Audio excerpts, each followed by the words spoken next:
رحم الله من قرأ الفاتحة.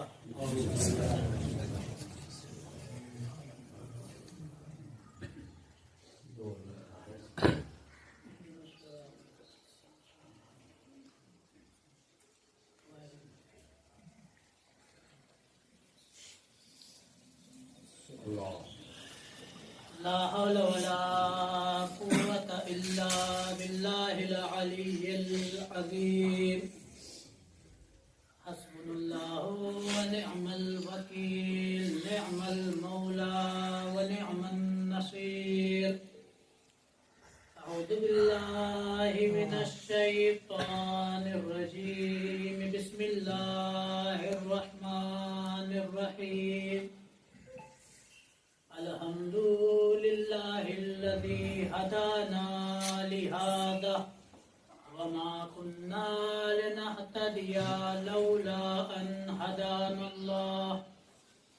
لقد جاءت رسل ربنا بالحق. الصلاة والسلام وتحية والإكرام على أشرف الأنبياء والمرسلين خاتم النبيين مولانا ومولى الثقلين جد الإمامي الحسنين أبي القاسم محمد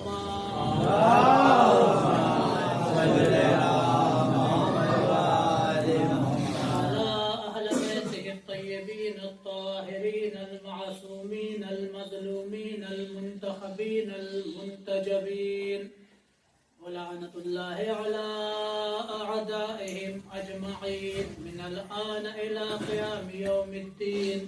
أما بعد فقد قال الله تبارك وتعالى في محكم كتابه الكريم وهو أصدق الصادقين وقوله الحق.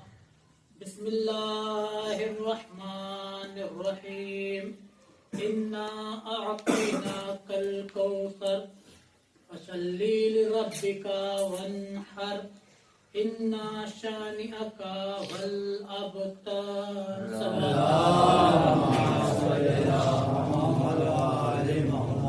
بلند آواز سے صلوات پڑھے تاکہ لگے کہ آپ لوگ میرے ساتھ ہیں.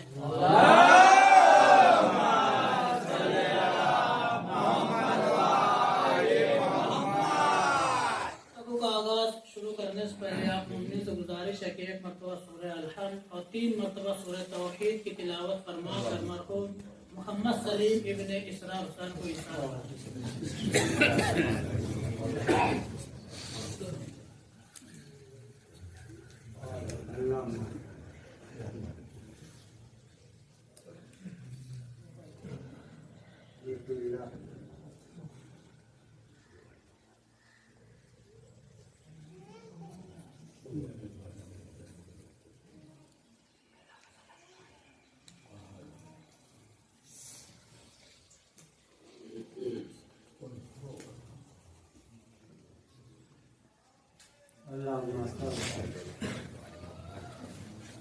ایک صلوات پڑھے محمد اور آل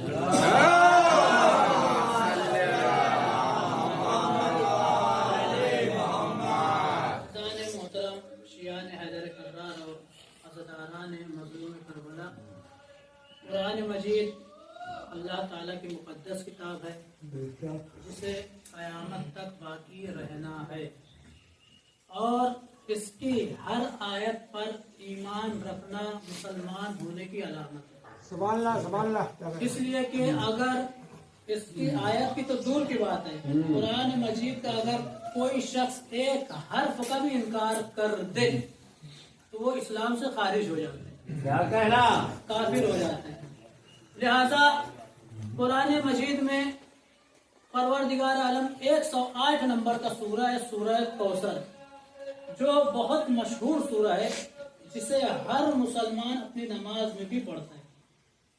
ارشاد باری تعالیٰ ہو رہا ہے کہ انا اعطیناک الکوثر، کہ اے رسول ہم نے آپ کو کوثر عطا کیا. فصلی، پس اب تم نماز پڑھو. اس کے بعد جب ہم نے تمہیں کوثر عطا کیا نماز پڑھو. کس کے لیے؟ لربک، اپنے رب کے لیے. وانحر، اور نماز تو پڑھو ہی اپنے رب کے لیے، ساتھ میں قربانیاں بھی پیش کرو. اِنَّ شَانِئَکَ وَالْأَبْتَرَ، اور یقیناً تمہارا دشمن ہی ابتر ہو کر رہے گا. یہ دشمن کون تھا؟ دشمن کا نام ہے عاص ابن وائل، جو رسول اللہ کو ابتر اس لیے کہتا تھا کیونکہ رسول کی جتنی بھی اولاد ہوئی سب بچپن میں وفات پا گئے. تو اس نے کیا کہا؟ رسول کو ابتر کہہ کر پکارنا شروع کیا. تو اللہ نے پورے سورہ کوثر نازل کیا، انا اعطیناک الکوثر، کیا میرے حبیب ہم نے آپ کو کوثر عطا کیا. اب یہاں پر آپ جب تفسیر پڑھیں گے تو مختصر معنی ملیں گے کوثر کے. کسی نے کوثر کا معنی حوض کوثر لے لیا، کسی نے کوثر کا معنی نعمت کو لیا ہے، کسی نے کوثر کا معنی رحمت کو لیا ہے، کسی نے کوثر کا معنی شریعت کو لیا ہے.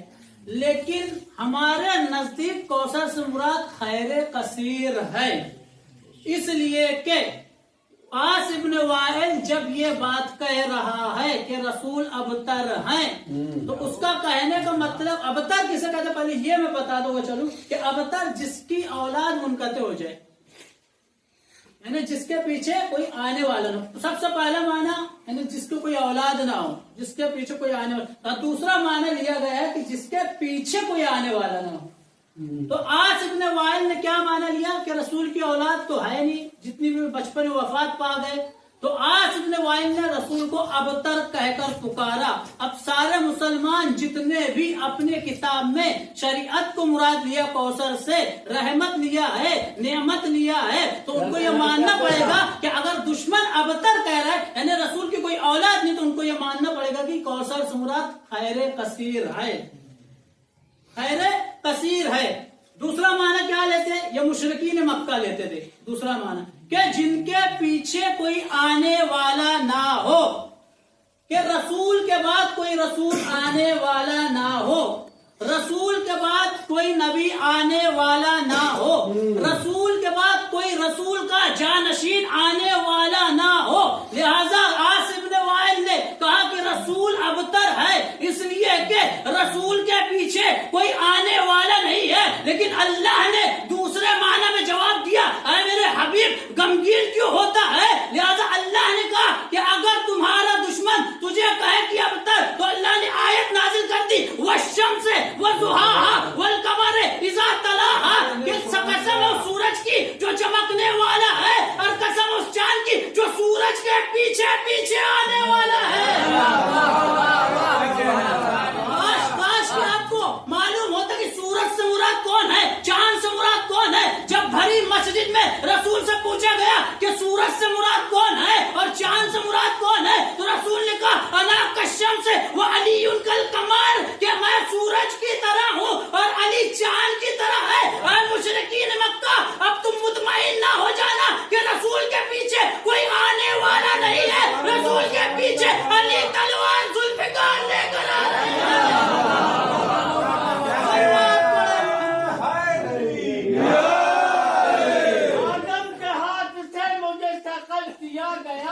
اور یوسف کے حسن سے میرا چہرہ لیا گیا، موسیٰ کے ہیبتوں کا علاقہ دیا گیا، آیا ہمارے سامنے جو بھی چلا گیا. قرآن کی طرح عرش سے نازل ہوئی ہوں میں، تب مرتضیٰ کے ہاتھوں کے قابل ہوئی ہوں میں.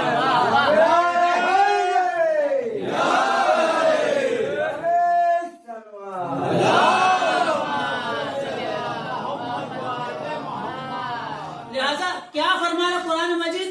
والشمس وضحاها، کہ قسم ہے چمکنے والے سورج کی، والقمر اذا تلاها، اور قسم ہے اس چاند کی جو سورج کے پیچھے پیچھے آنے والا ہے.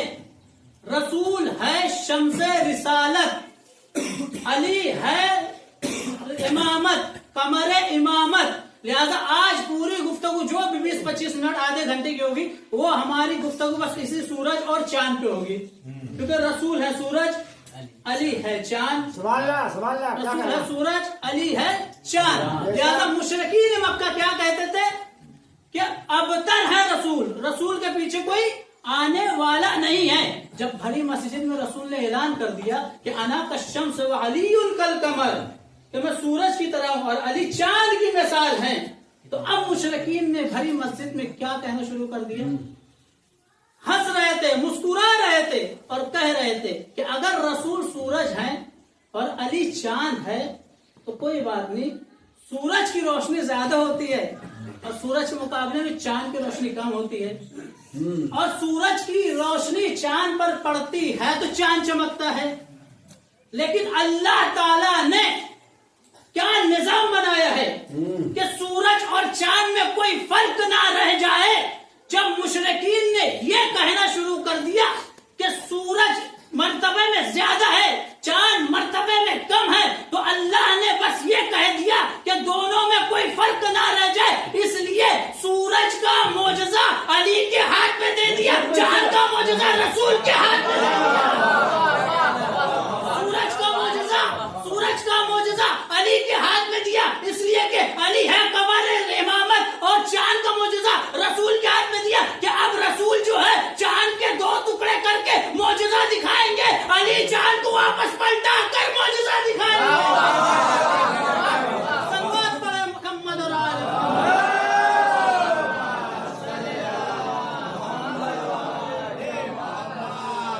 لہذا علی ہے قمر امامت، رسول ہے شمس رسالت، لیکن جب مشرکین یہ آپس میں بات کر رہے تھے کہ سورج کا مرتبہ زیادہ ہوتا ہے، چاند کا مرتبہ کم ہوتا ہے، اور سورج جو ہے رسول نے اپنے آپ کو کہا ہے، چاند جو ہے رسول نے علی کو کہا ہے، تو اب سنیے گا، حدیث کے ساتھ سب سنتے ہیں، ہر جمعرات کو پڑھی جاتی ہے، بچہ جانتا ہے حدیث کے ساتھ رسول نے کیوں اپنے آپ کو سورج کہا اور علی کو چاند کہا، کہ حدیث کے ساتھ جسے ہمارے یہاں بچہ جانتا ہے، ہمارے وہاں کی مائیں بہنیں بھی اسے جانتی ہے، ہر جمعرات کو پڑھی جاتی ہے، کسی کے یہاں اگر نکاح ہوتا ہے تو نکاح سے پہلے پڑھا جاتا ہے، کسی نے منت اور مراد مانگی تب بھی حدیث کے ساتھ پڑھتا ہے، تو حدیث کے سامنے سب سے پہلی صلوات کہاں پڑھی جاتی ہے؟ یتلالہ کأنہ البدر فی لیلۃ تمامہ وکمالہ،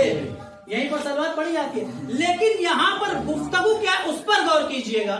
گفتگو یہ ہے کہ یہ جو روایت ہم تک آئی ہے جابر بن عبداللہ الانصاری سے آئی ہے، کیا ہے کہ جب رسول نے سورج ہے کہ نہیں، انا کالشمس، کہ جب رسول نے اپنے بدن میں کمزوری محسوس کی، یہی ہے نا حدیث کے ساتھ، جب رسول نے اپنے بدن میں کمزوری محسوس کی تو ایک مرتبہ فاطمہ سے کہا کہ اے میرے بیٹی لاؤ یمنی چادر لاؤ، یہی ہے گفتگو، اگر میں غلط ہوں تو آپ لوگ کہہ سکتے ہیں، کہا کہ اے میرے بیٹی میں اپنے بدن میں، رسول ہے سورج، کیا کہہ رہے ہیں، میں اپنے بدن میں کمزوری محسوس کر رہا ہوں، یمنی چادر لاؤ تاکہ میں اسے اوڑھ لوں۔ اب جیسے ہی رسول نے یمنی چادر کو اوڑھا تو فاطمہ کیا کہہ رہی، یاد رکھیے گا، فاطمہ رسول ہے سورج، جیسے ہی سورج نے چادر کو اوڑھا تو فاطمہ نے کہا کہ یطلع لو کأنہ البدر فی لیلۃ تمامہ وکمالہ، جیسے ہی سورج نے اپنی یمنی چادر کو اوڑھا تو ایسے نظر آ رہے تھے جیسے 14ویں کا چاند، اور رسول ہے سورج، لیکن جب یمنی چادر کو اوڑھ لیا تو کیا نظر آنے لگے، 14ویں کا چاند، بھائی رسول ہے سورج لیکن یمنی چادر کو اوڑھا تو چاند نظر آ گئے، علی ہے چاند۔ اب یاد کریے گا واقع ہجرت کو، کہ جب رسول ہجرت کر گئے اور علی بستر رسول پر چادر تان کر سو گئے تو مشرکین مکہ یہ سمجھے رسول سو رہے ہیں، سورج سو رہا ہے، تو اب سمجھ میں آیا کہ جب رسول یمنی چادر کو اوڑھ لے تو چاند نظر آئے اور علی چادر کو اوڑھ لے تو سورج نظر آئے۔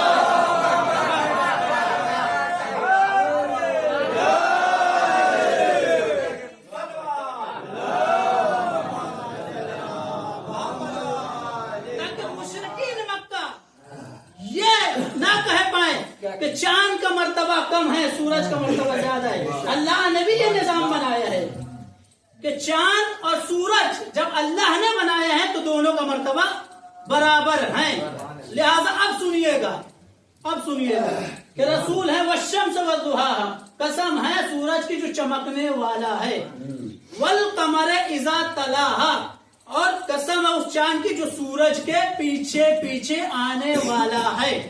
یہاں تک گفتگو تمام ہے۔ اب یہاں پر جو ہے قرآن مجید میں ایک اور آیت میں پڑھتا ہوا چلوں کہ قرآن مجید سورہ بقرہ کی آیت نمبر 176 میں ارشاد ہو رہا ہے کہ سنوریہم آیاتنا فی الآفاق وفی انفسہم حتی یتبین انہ الحق، کہ ہم ان قریب انہیں آسمان میں میری نشانیاں، اللہ کیا کہہ رہا ہے، ہماری نشانیاں دکھائیں گے یہاں تک کہ حق بیان ہو جائے گا، یہاں تک کہ حق بیان ہو جائے گا۔ تو کون سی پروردگار عالم نشانیاں دکھانا چاہتا ہے؟ کیونکہ اللہ اور رسول بھی اس بات کو جانتے تھے کہ اگر علی کو رسول غدیر کے میدان میں جانشین بنائے تو لوگ علی کو جانشین مانیں گے نہیں، اسی لیے اللہ نے کیا کہا کہ ان قریب میں انہیں اپنی نشانی آسمان میں دکھاؤں گا۔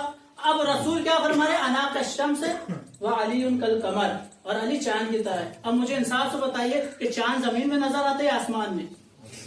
سورج زمین میں نظر آتے ہیں آسمان میں؟ آسمان میں۔ لیکن آپ مجھے یہ بتائیے کیا ایک ساتھ آپ نے کبھی دونوں کو دیکھا ہے؟ ایک ساتھ آپ نے کبھی دونوں کو دیکھا ہے، سورج اور چاند کو؟ تو بہت سے لوگ کہیں گے نہیں، لیکن ہاں جب سورج غروب ہونے کے قریب ہوتا ہے اور جب سورج کا گولا بالکل لال نظر آتا ہے، آپ جب 12 بجے دیکھیں گے تو آپ کی آنکھیں اتنی طاقت نہیں رکھے کہ سورج کو دیکھ سکے، لیکن جب سورج غروب ہونے لگتا ہے تو سورج کا گولا اتنا لال ہو جاتا ہے کہ ہماری آنکھ طاقت رکھتی ہے کہ سورج کو دیکھ سکے۔ سورج نیچے ہوتا ہے لیکن جب آپ سر اٹھا کے دیکھیں گے تو چاند بھی اوپر نظر آئے گا، یعنی آسمان میں سورج بھی ایک وقت میں نظر آ سکتا ہے، چاند بھی نظر آ سکتا ہے۔ آپ نے غور ہی نہیں کیا کہ جب سورج نیچے ہوتا ہے تو نظر آتا ہے، چاند اوپر نظر آتا ہے۔ اللہ یہی تو بتانا چاہ رہا ہے، میں میری نشانیاں دکھاؤں گا کہ سورج غروب ہونے سے پہلے اپنے جانشین چاند کا اعلان کر دے۔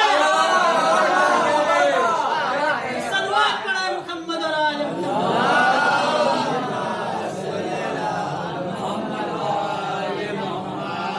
یہ نظام ہے پروردگار عالم کا، رسول ہے سورج، علی ہے چاند، کہ جب سورج غروب ہوتا ہے تو چاند آسمان پر اوپر نظر آتا ہے تاکہ سورج غروب ہونے سے پہلے اپنے جانشین کا اعلان کر دے۔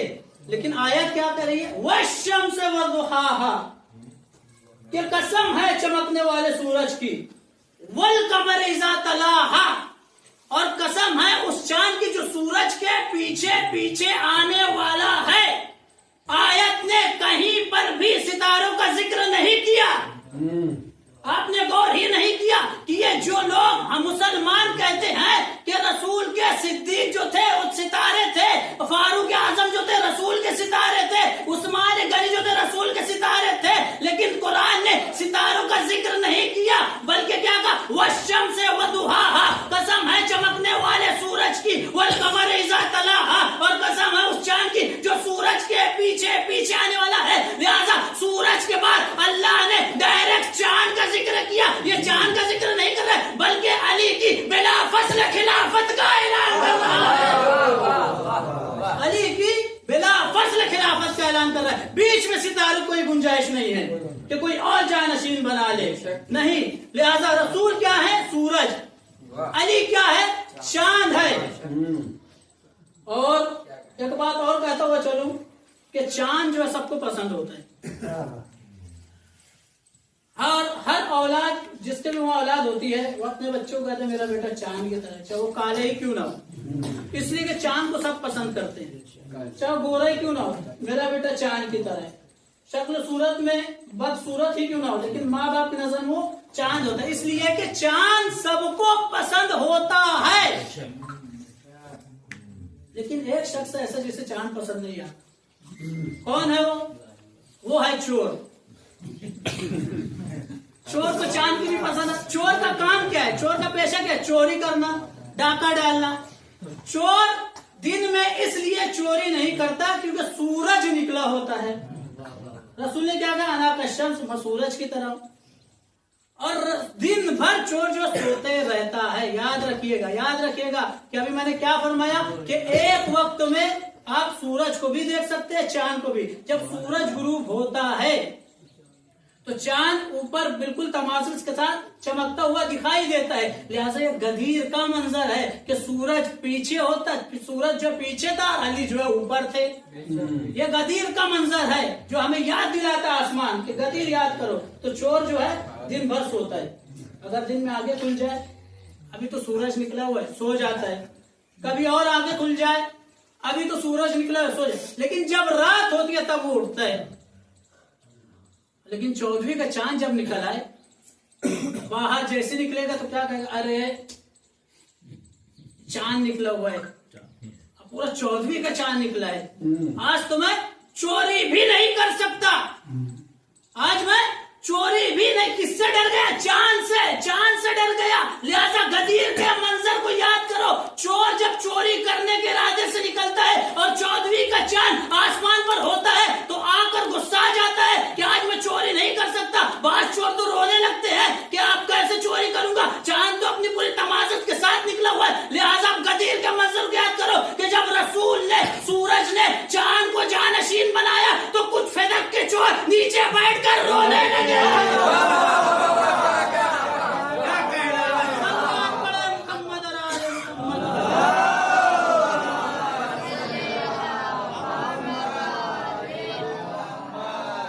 جب رسول نے جانشین علی کو بنایا, ایک سورج نے چاند کو, تو کچھ چور رونے لگے کہ اب فدق کیسے چوری ہوگا, کیونکہ رسول کے پیچھے تو علی آ رہے ہیں, اب فدق کو چوری کرنا مشکل. لہذا یاد رکھیے گا یہی ہے پروردگار کی نشانیاں, چاند اور سورج. اسی لیے رسول نے بھی اپنے آپ کو چاند کہا اور علی کو جو ہے, اپنے آپ کو سورج کہا اور علی کو جو ہے چاند کہا کہ میں سورج کی طرح ہوں اور علی چاند کی طرح ہے. اب ایک آخری گفتگو کہتا ہوا چلوں کہ سورج کتنا ہے, کتنا ہے سورج, ایک ہے کہ نہیں؟ چاند کتنا ہے, چاند کتنا ہے؟ لیکن اگر میں یہ کہوں, ایک سلوات پڑھے محمد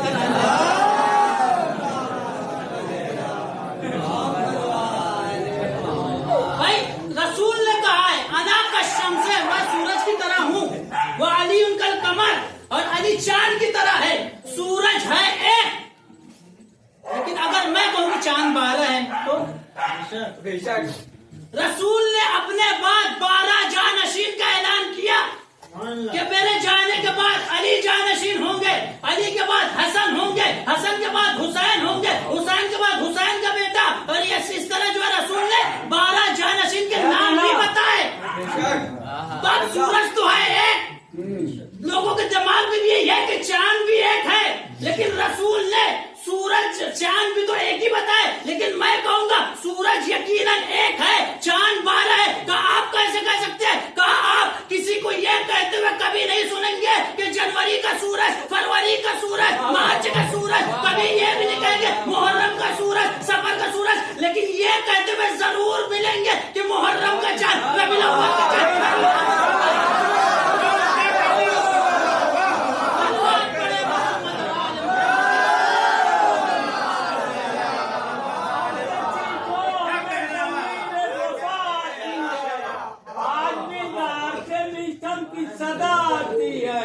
ارے تم تو ہو چار مگر آواز جدا آتی ہے, ہم دوبارہ ہے مگر ایک صدا.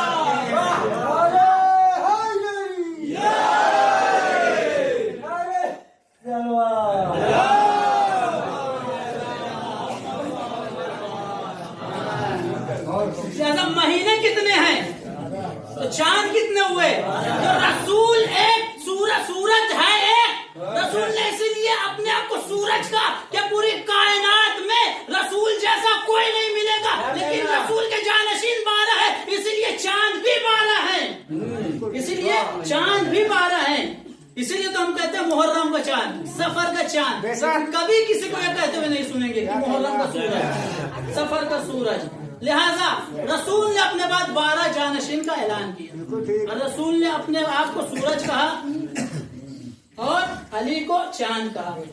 اور جب رسول جہاں سورج ہو، علی جہاں چاند ہو، تو علی کے دہلیز پر ستارے ہی اتریں گے، کوئی اور نہیں اترے گا.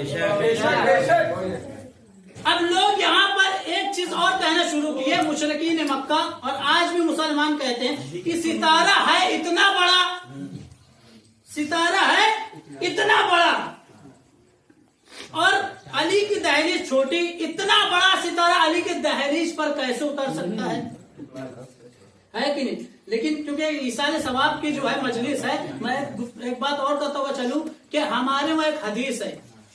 ہمارے وہاں کیا حدیث ہے کہ اگر کوئی شخص ایک گالی بکے گا تو اس کی قبر میں ایک بچھو تیار ہوگا. بس یہیں پر ایک حدیث تمام ہو جاتی ہے، یہیں پر حدیث تمام ہو. یہی جو ہے صحیح روایت ہے، یہی روایت جو اہل سنت کے یہاں بھی ملے گی کہ رسول نے فرمایا کہ اگر کوئی شخص گالی بکے گا تو اس کی قبر میں ایک بچھو تیار. لیکن انہوں نے حدیث کو بڑھا دیا، کہا اس بچھو کا جو ڈنک ہوتا ہے، ایک ڈنک مشرق میں ہوگا، دوسرا ڈنک جو مغرب میں ہوگا، اتنا بڑا بچھو ہوگا. بس میں یہی تو مسلمانوں سے کہنا چاہوں گا کہ تمہارا عقیدہ تو بچھو پر ہے کہ ایک بچھو چھوٹی سی قبر میں اتنا بڑا ہوگا کہ ایک اس کا ڈنک مشرق میں ہوگا، ایک مغرب میں، چھوٹی سی قبر میں آ سکتا ہے. لیکن تمہارا ایمان ستارے پر نہیں ہے کہ علی کی چھوٹی سی دہلیز پر اتر ہے.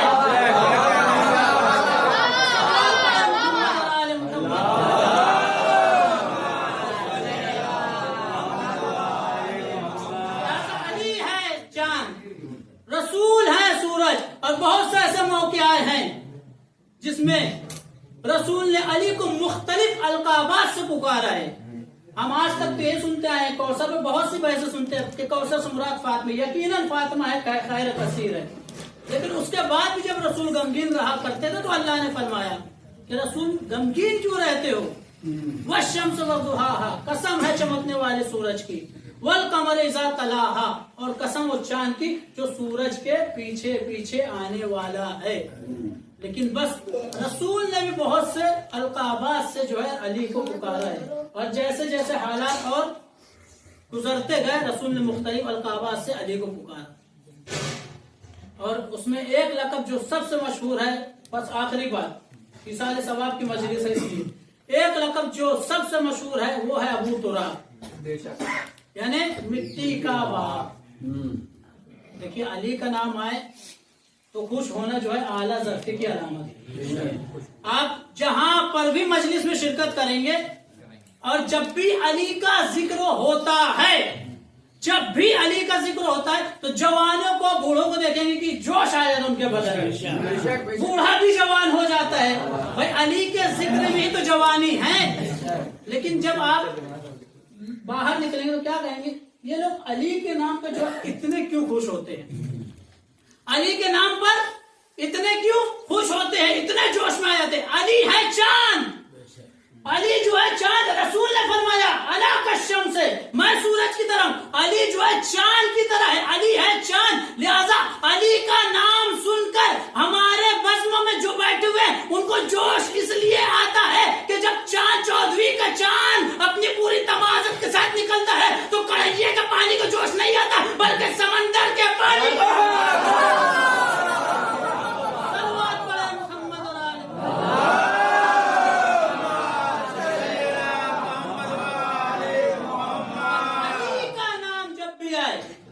اب سنیے گا، جابر ابن عبداللہ الانصاری، حدیث کے سب انہی سے روایت ہے.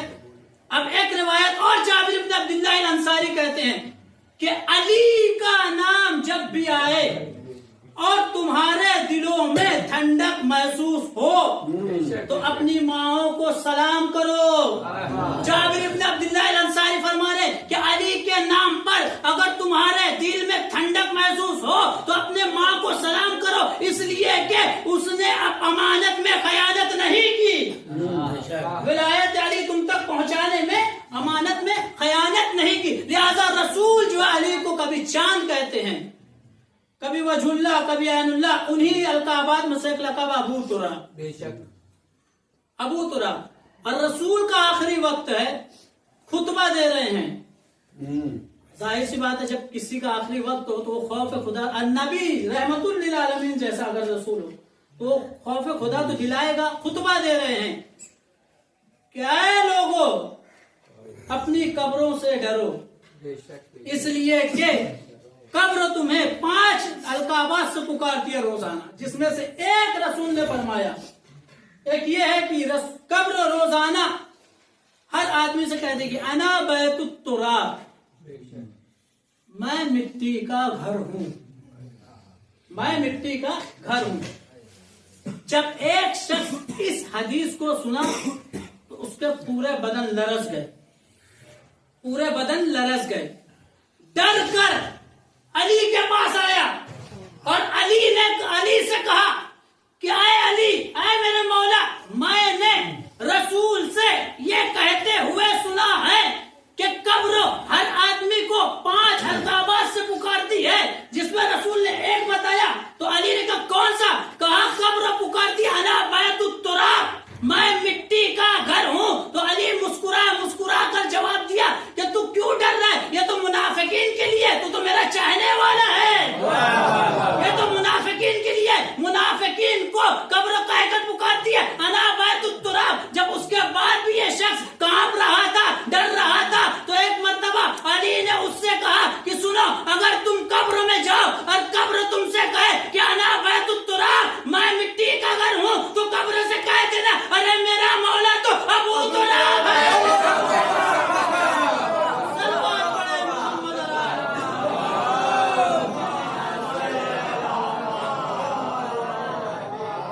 لہذا قبر اس کے لیے وحشت ناک ہوگی جو رسول کے بعد بلا فصل علی کو امام نہیں مانا. اور لوگ آج ایک بات اور کہتا ہوا چلوں کہ لوگ آج اس پر بھی یقین رکھتے ہیں کہ رسول نعوذ باللہ مر چکے، جبکہ رسول کی شہادت ہوئی ہے، رسول مر چکے ہیں، امام مر چکے ہیں، 12ویں پر بھی کوئی ایمان نہیں رکھتا. جبکہ جو 12ویں پر ایمان رکھے، جو غیب پر ایمان رکھے، وہی متقی اور مومن ہے. اس لیے کہ قرآن مجید سب سے پہلی آیت میں کہہ رہا ہے الف لام میم ذالک الکتاب لا ریب فیہ، کہ یہ وہ کتاب ہے جس میں ذرہ برابر بھی شک و شبہ نہیں ہے. لا ریب فیہ ھدی للمتقین، یہ متقیوں کے لیے ہدایت ہے. قرآن متقیوں کے لیے ہدایت ہے، قرآن متقیوں کے لیے ہدایت ہے. اب جب پوچھا گیا کہ یہ متقی ہے کون، تو قرآن آگے بڑھ کر کہہ رہے ہیں ھدی للمتقین الذین یؤمنون بالغیب، جو غیب پر ایمان رکھتے ہیں وہی متقی ہے. جو غیب پر ایمان رکھتے ہیں وہی متقی ہے. تو آج کیا کہہ رہی ہے دنیا کہ رسول مر چکے ہیں، نعوذ باللہ، امام مر چکے ہیں، 12ویں پر بھی ایمان نہیں رکھتی. لیکن آپ جتنے بھی 73 فرقے ہیں مسلمانوں میں، آپ نماز جنازہ میں شرکت کر کے دیکھ لیں کہ جب لوگ دفن کرنے کی غرض سے مردے کو نیچے اتارتے ہیں تو کسی میں تلقین نہیں پڑی جاتی سوائے علی والے کے. جو علی والا ہے ان کے وہاں تلقین پڑی جاتی ہے، کاندھے ہلا کر کہتا ہے، جب تلقین کوئی بھی شخص پڑھتا ہے تو کیا کہتا ہے کہ تیرا دنیا میں عقیدہ یہ تھا کہ تیرا رب اللہ تھا، تیرا نبی رسول تھے، تیرا امام جو ہے علی تھا، تیرا امام علی تھا. بھیا تو مر چکا ہے، اس کے شانے ہلا کر کیوں اسے تلقین کی جا رہی ہے؟ اس لیے کہ ہمارا عقیدہ ہے کہ علی والا مرتا نہیں، زندہ ہوتا ہے. جب ہمارا عقیدہ یہ ہے کہ جب علی والا نہیں مرتا تو علی کیسے مر سکتا ہے؟ صلوات پڑھے محمد علی کیوں کہتے ہیں اسمع افہم، سن اور سمجھ، کیونکہ ہمارے یہاں یہ عقیدہ ہے کہ کوئی بھی اہل بیت کا چاہنے والا تو وہ مرتا نہیں. اور یاد رکھیے گا کہ ہم سب سے افضل ترین قوم ہے، اور ہمارے وہاں سب سے بڑی بد نصیبی کیا ہے جانتے ہیں؟ جانتے ہیں کیا ہے؟ میں آیت اللہ بہجت کی بہت بڑی بات بتانے والا ہوں، بس آخری بات، اس کے بعد ربط مسئلہ بہت بڑی. ہم یقیناً علی والے ہیں، اہل بیت کو مانتے ہیں، لیکن آپ دنیا میں دیکھ لیں کہ جتنے بھی شیعہ ہیں زیادہ اونچی پہنچ پر آپ کو نہیں ملیں گے، کوئی سب سے بڑے مرتبے میں نہیں ملے گا. جبکہ میں اس سے پہلے مسجد میں بیان کیا تھا کہ ہمارے امام کیا فرماتے ہیں؟ میں تمہیں ہر امور میں اچھا دیکھنا چاہتا ہوں. کیا مطلب ہے کہ اگر کوئی ڈاکٹر ہے تو سب سے ماہر ڈاکٹر ہو, اگر کوئی انجینئر ہے تو سب سے ماہر انجینئر ہو, یعنی اس کا نام روشن ہو. لیکن آج ہمارے یہاں جو ہے یہ چیزیں نہیں ہے. ڈاکٹر تو ہے لیکن ماہر نہیں ہے, انجینئر تو ہے لیکن ماہر دنیا میں نام نہیں ہے. کیوں؟ آیت اللہ بہجت سے پوچھا گیا کہ آیت اللہ بہجت سے پوچھا گیا کہ جتنے بھی ماہر ڈاکٹر ہے وہ غیر مسلم ہے, جتنے بھی ماہر انجینئر ہے وہ غیر مسلم ہے, جبکہ ہم جو ہے امام والے ہیں. کیا کہا؟ ہم امام کو مانتے ہیں, امام کو مانتے ہیں, لیکن ہم میں کوئی ماہر نہیں ہے. کیوں؟ تو آیت اللہ بہجت نے مسکرا کر جواب دیا, بد نصیبی یہی ہے کہ ہم امام کو تو مانتے ہیں لیکن امام کی نہیں مانتے. امام کو تو مانتے ہیں لیکن امام کی, بہت بڑا جملہ یہ, امام کی نہیں مانتے. یہ جو نماز سے دوری ہے امام کا کہنا نہیں مان رہے ہم, روزہ سے دوری ہے امام کا کہنا نہیں مان رہے ہم, زکات, ہمیں تو خمس کے بارے میں معلوم ہی نہیں مسائل کیا ہے. کیوں؟ امام سے دوری. لیکن اگر امام کا ہم کہنا مانیں گے تو آپ کو خمس کا مسئلہ بھی یاد رہے گا, زکات کا بھی.